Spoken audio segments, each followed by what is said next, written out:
Snow had fallen through the night, laying a white hush over the narrow streets of Boston's South End. The city was waking slowly. The smell of coffee drifted from a small cafe called Maggie's Place, where the windows were fogged with warmth.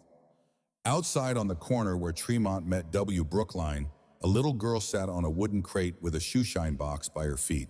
Her name was Clara Wynn, and she was 6 years old. The sleeves of her coat were frayed, and her gloves didn't match, one red, one gray, but her smile when it appeared had a kind of brightness that cut through the cold. Each morning she came here before the sun had cleared the roofs, setting up her brushes and tin of polish, while the wind nipped at her fingers. "Good morning, sir," she would whisper whenever a pair of shoes stopped before her. Some passed without a word, others dropped a coin or two. She never asked for more. The small earnings went into a coffee cup wrapped in cloth to keep the coins from freezing together. From the cafe window, Maggie Cole watched her as she wiped down the counter. Maggie had worked in that cafe for 20 years, and she had seen too many winters like this, people rushing by, pretending not to see the small figure crouched against the wind.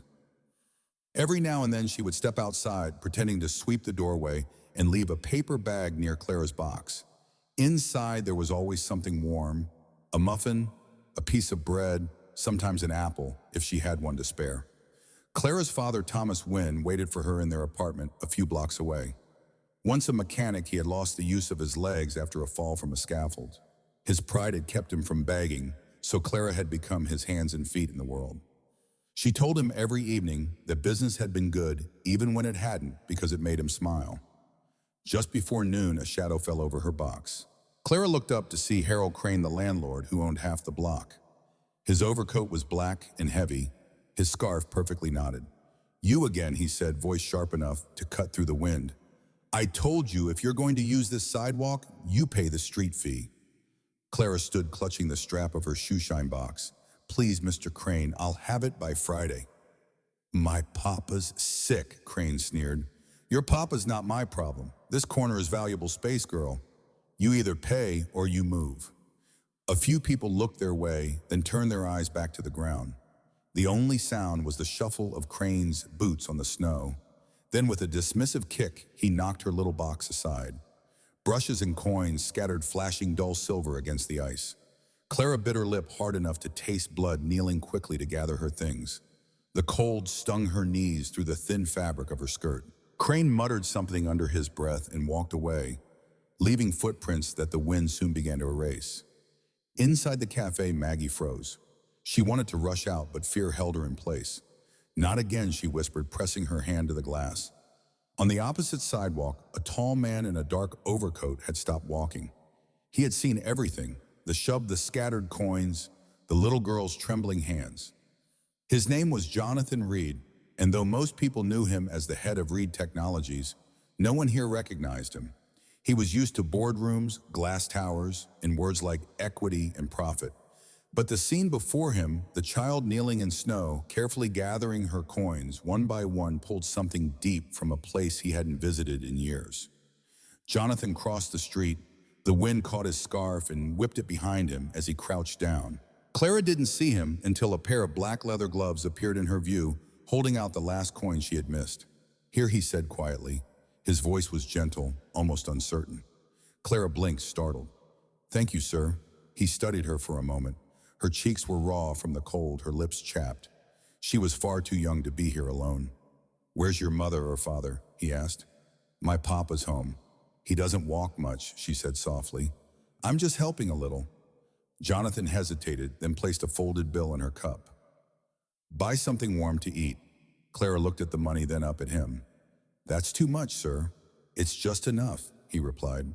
And before she could thank him again, he was already turning toward the cafe, pushing through the door as the bell jingled above. Maggie glanced up from behind the counter, surprised to see the stranger. Snow clung to his shoulders. He ordered coffee, then sat near the window watching the little girl outside return to work. When she smiled again, small, brave, and full of light, something inside him shifted like the first crack of ice when spring begins.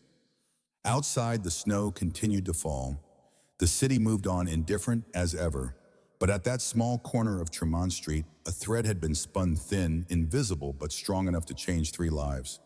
The snow hadn't melted. Boston stayed wrapped in a gray hush, streets narrowed by frozen piles along the curbs. For the people who hurried through South End each morning, dinner was an inconvenience. For Clara Wynn, it was simply the world as she knew it.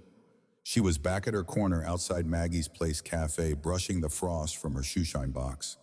Her breath formed little clouds in the air as she rubbed her palms together. The leather gloves from the tall man yesterday still lingered in her mind, the way his voice had sounded gentle but certain, like warmth hidden in snow.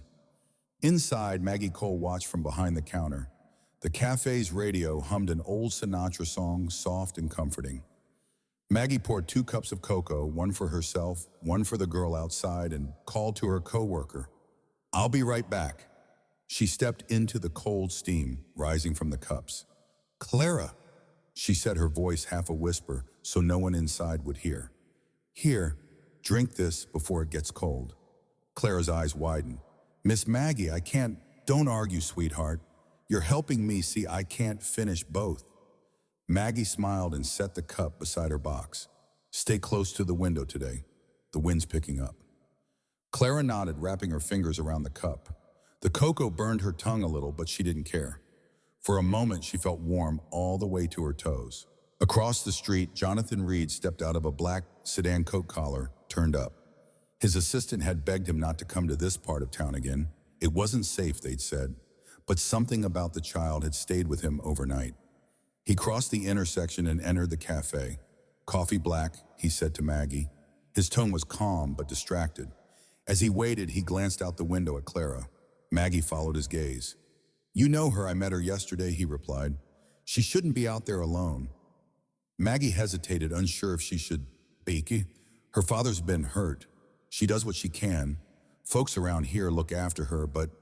She trailed off, lowering her voice. "There's only so much we can do."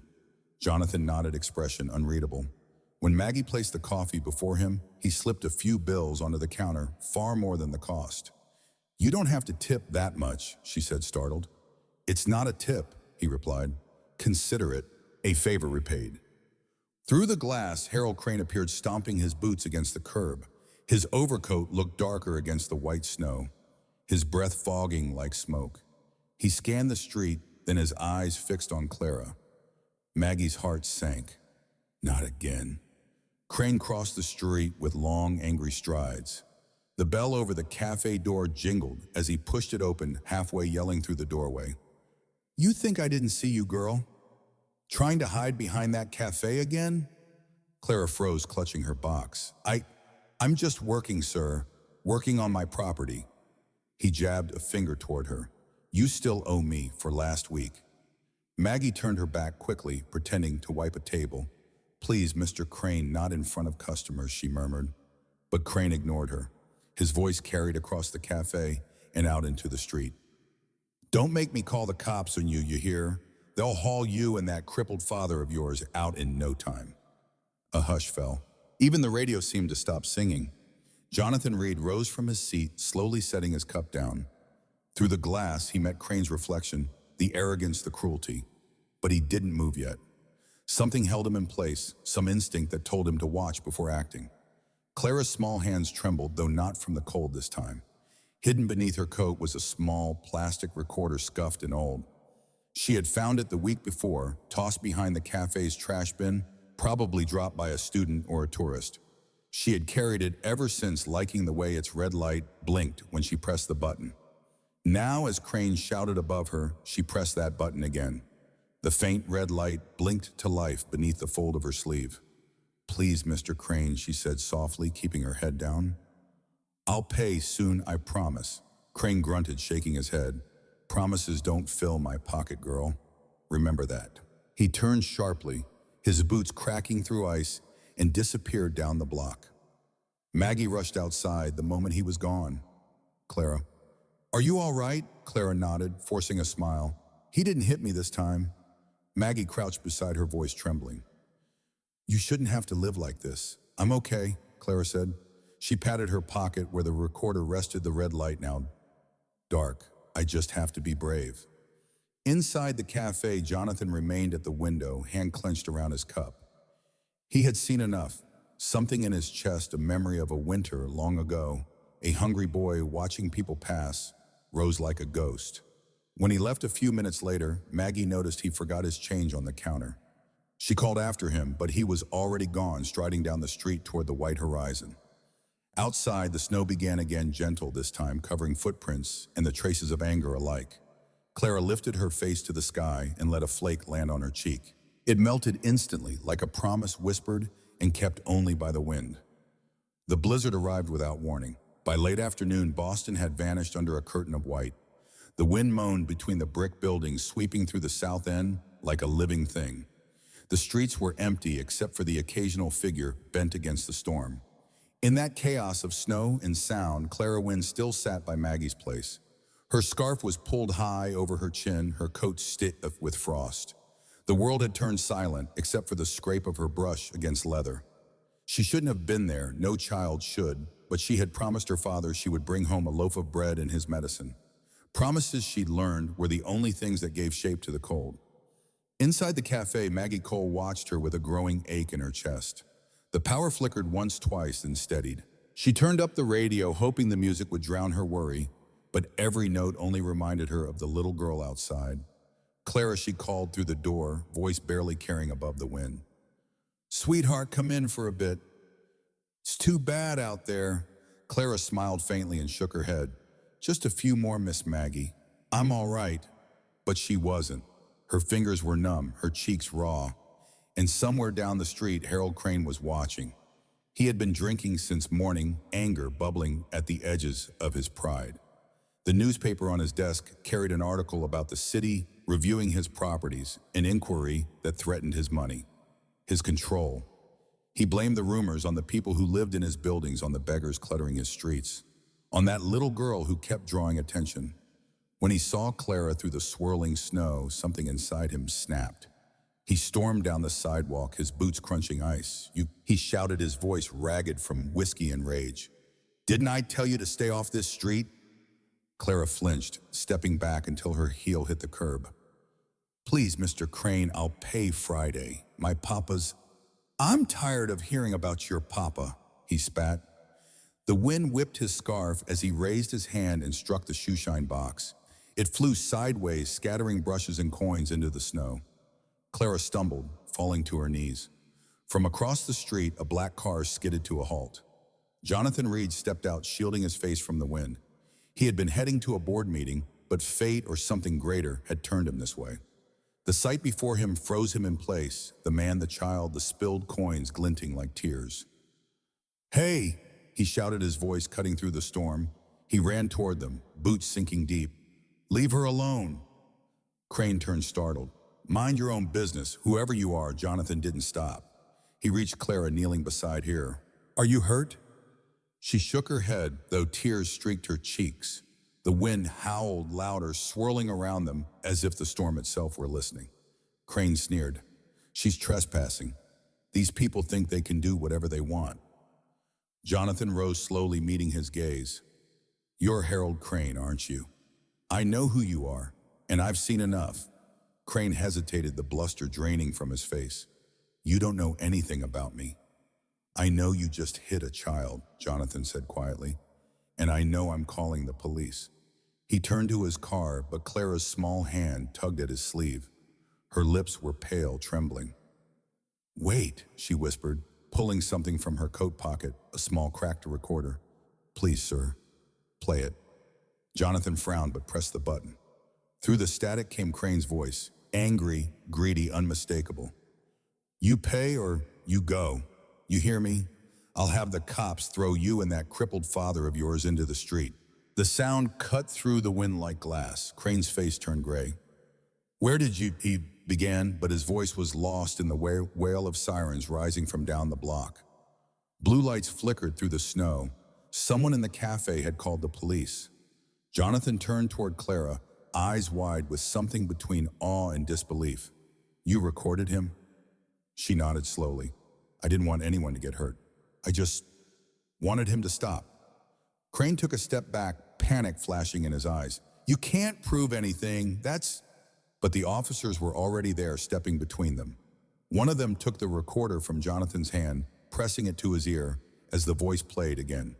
Crane's protest turned into curses, then silence as they led him away. For a long moment, the only sound was the wind. Then Jonathan knelt once more beside Clara. Her face was ghost pale, but her eyes held steady light. "You were brave," he said softly. Clara shook her head. "I was scared. That's what makes it brave." He wrapped his coat around her shoulders and stood holding her hand as the police lights spun across the snow. From the doorway of Maggie's place, Maggie watched them, one tall, one small, both haloed by stormlight. She crossed herself, quietly whispering a prayer. As they walked toward Jonathan's car, the city around them seemed to exhale. The blizzard began to fade, flakes falling slower now, softer, as if the storm had spent its fury and found peace. Inside the car, Jonathan glanced once more at the girl beside him. She was staring out the window at the same street where she had worked every day, now blanketed in white.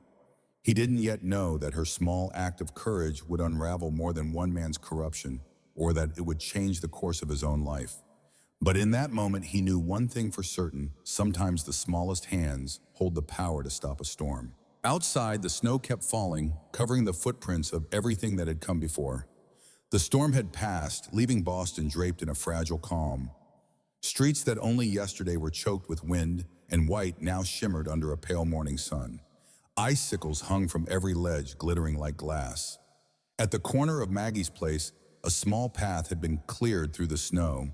The shoeshine box was gone, but its outline remained pressed into the frozen ground like a shadow that refused to fade.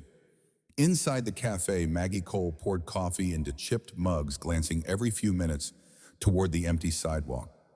It felt strange not to see Clara there, her tiny figure hunched against the wind, strange and somehow quieter. When the doorbell finally jingled, Maggie looked up, half expecting to see her again. Instead, Jonathan Reed stepped inside.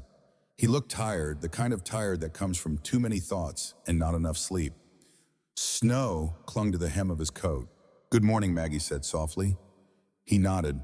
"She's all right," he began, answering the question she hadn't yet asked. "They took her and her father to the hospital last night, Mass General. Mild frostbite, but she's safe." Maggie exhaled relief, flooding her face. "Thank God." Jonathan sat by the window, gazing out at the street. The police played the recording. It was enough. They arrested Crane on multiple counts, extortion, assault. The paper's already running the story. He took a folded copy of the Boston Globe from his pocket and laid it on the counter. The headline read, "The Girl Who Stood in the Snow." Beneath it, a small photograph. Clara's face, shy and solemn, framed by her wool hat. She didn't want her name printed, Jonathan said quietly, but the reporter insisted people should know. Maggie traced the picture with her fingertip. She never asked for anything, that child, not even for warmth. Outside, the city went on cars, grinding through slush, people wrapped in scarves. The world didn't stop for miracles. It rarely did. At the hospital, Thomas Wynn sat upright in his bed, the color returning to his cheeks. His hands trembled slightly as he held the newspaper Jonathan had brought. "My daughter," he murmured, his voice breaking between pride and disbelief. "She did all this?" Jonathan smiled faintly. "She did more than most grown men would have done." Thomas looked up. "And you? Why would a man like you care about a girl like her?" Jonathan hesitated. Outside the window, snowflakes began to fall again, small, gentle, almost hesitant. "Because once I was her," he said. "Maybe not on that corner, but close enough." He set a small envelope on the bedside table. "There's a letter here from my office. It's an offer maintenance work at one of our smaller facilities once you're recovered. It's honest pay, no charity." Thomas's eyes filled with tears he refused to let fall. "I don't know what to say." "Then just say yes." Before he left, Jonathan paused at the doorway. "Your daughter recorded him, you know. That took courage. I think she got it from you." When the door closed, Thomas leaned back, staring at the ceiling. For the first time in years, he allowed himself to believe the world might still hold a place for people like them. That afternoon, Jonathan stood before the tall glass windows of his office, overlooking the harbor. The water below was dark and still dotted with ice. Behind him, a row of executives murmured nervously as he addressed them. "Our company," he said, "was one of several investors in Harold Crane's housing projects. We ignored what kind of man he was because the numbers looked good." His voice hardened. "That ends today." A murmur rippled through the room. "Sir," one of them began, You're talking about a full audit? It'll cost, I know what it will cost, Jonathan interrupted. But I also know what it costs to do nothing. He looked down at the paper in his hands, Clara's picture staring back at him. A child's courage had drawn a line he could no longer cross. Evening came quietly. In her hospital room, Clara sat up in bed, staring at the window where frost traced delicate patterns across the glass. She thought of her corner, her brushes, the way the snow used to sting her cheeks. She wondered if the city would remember her once the paper stopped printing her name. Maggie appeared in the doorway carrying a paper bag. "Guess who smuggled in a muffin?" she said with a wink. Clara giggled softly. "Miss Maggie, you'll get in trouble." "Worth it." Maggie set the bag beside her and brushed the girl's hair from her face. "Boston's been talking about you all day. You're famous." Clara shook her head. "I don't want to be famous. I just wanted him to stop being mean." Maggie's smile faded, replaced by something gentler. "Sometimes that's exactly what the world needs, a small person who refuses to stay silent." Clara turned back to the window. Outside the hospital, lights blurred in the falling snow. Somewhere out there, the city still bustled, indifferent and alive. But for the first time, she didn't feel invisible. Later that night, Jonathan drove past Maggie's place. The cafe was dark chairs stacked on tables. He parked by the curb and sat for a long moment, watching the faint reflection of streetlights on the window glass. In the quiet, he heard again the sound of Clara's voice through the storm, soft, steady, unafraid. It lingered in him like a melody he couldn't forget.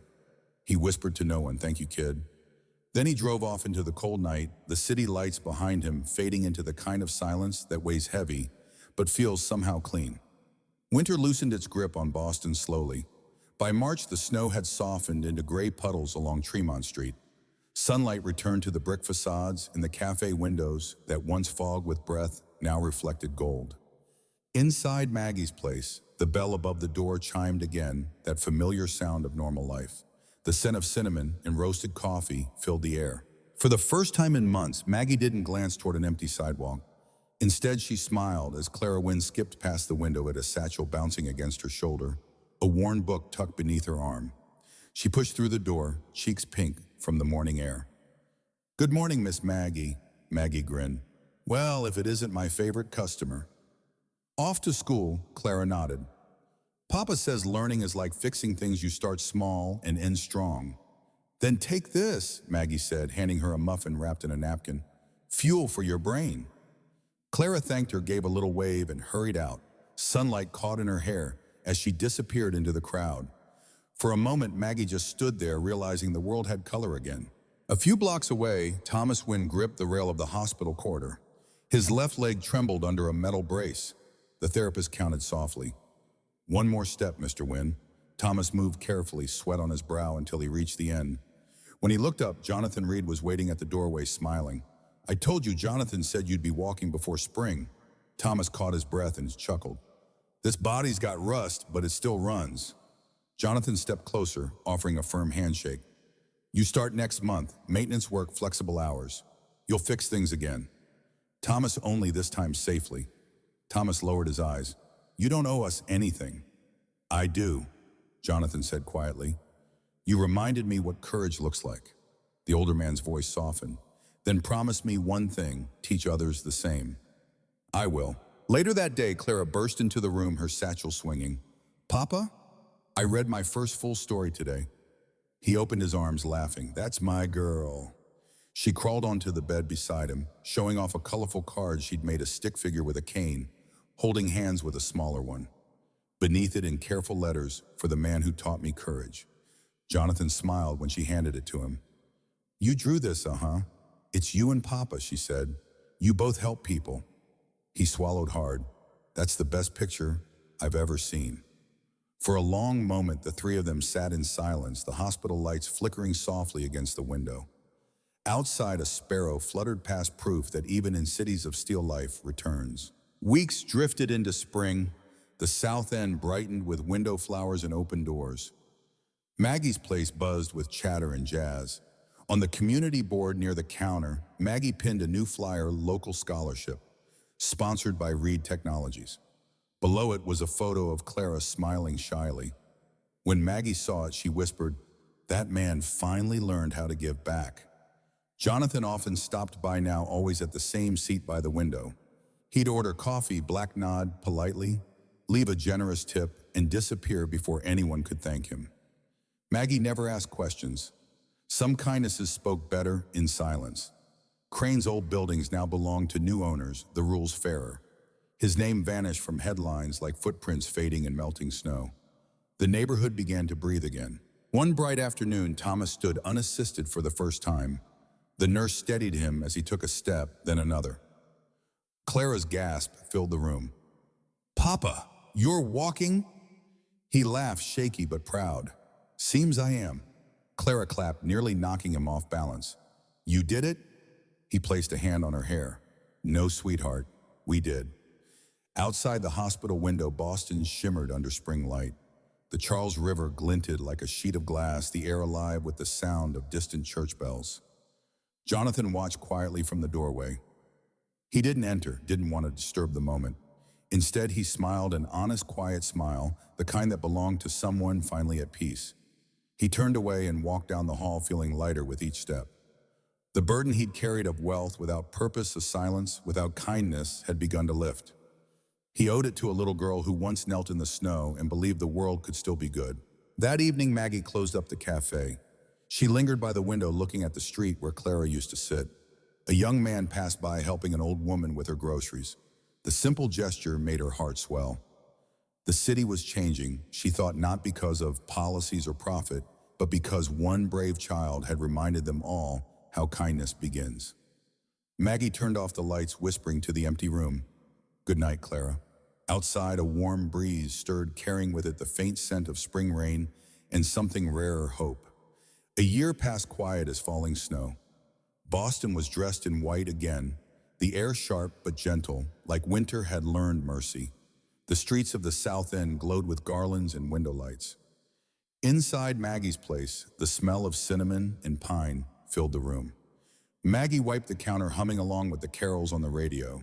She smiled at the sight of a Clara Wynn outside, now taller, her school coat neat and new. Beside her, Thomas Wynn walked slowly but proudly, his brace gleaming under the cafe lights. They entered together, carrying a small basket wrapped in cloth. "Merry Christmas," Miss Maggie, Clara said. "We brought something for you." "Oh, you shouldn't have," Maggie exclaimed, opening it to find homemade cookies and a tiny card drawn with crayons, a snow-covered cafe, and a smiling waitress in a red scarf. She laughed, eyes moist. "You two are going to make me cry." Thomas patted her shoulder. "You've done plenty for us. Least we can do is bring a little sweetness back." When they stepped outside again, the night was soft with falling snow.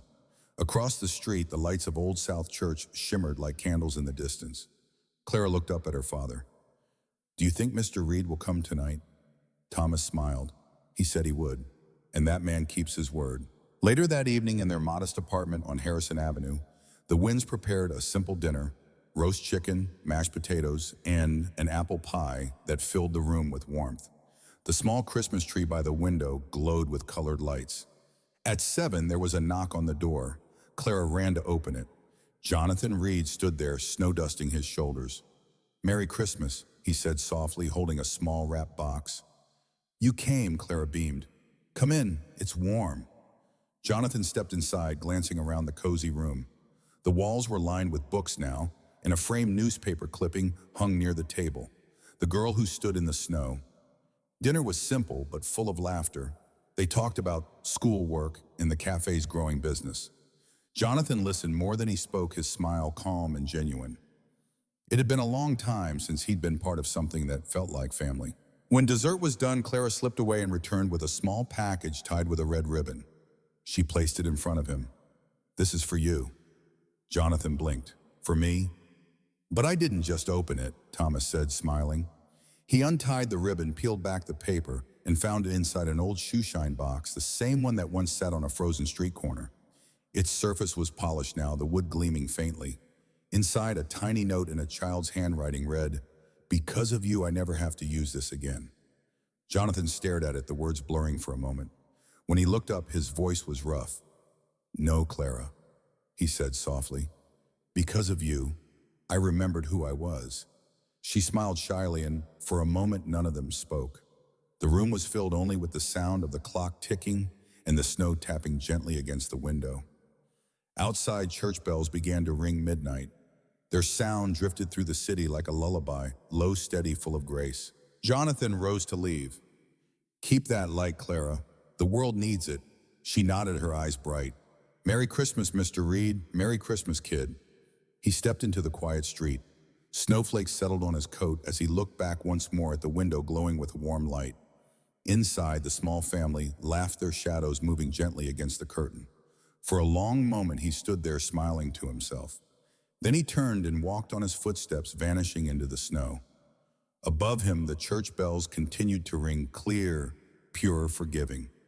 Today's story comes to an end, but its echo still lingers in the heart. What do you think? Give us a score from 1 to 10 and feel free to share a few words in the comments. Every voice here is valued and heard. Before you go, let me ask you gently, are you doing okay today?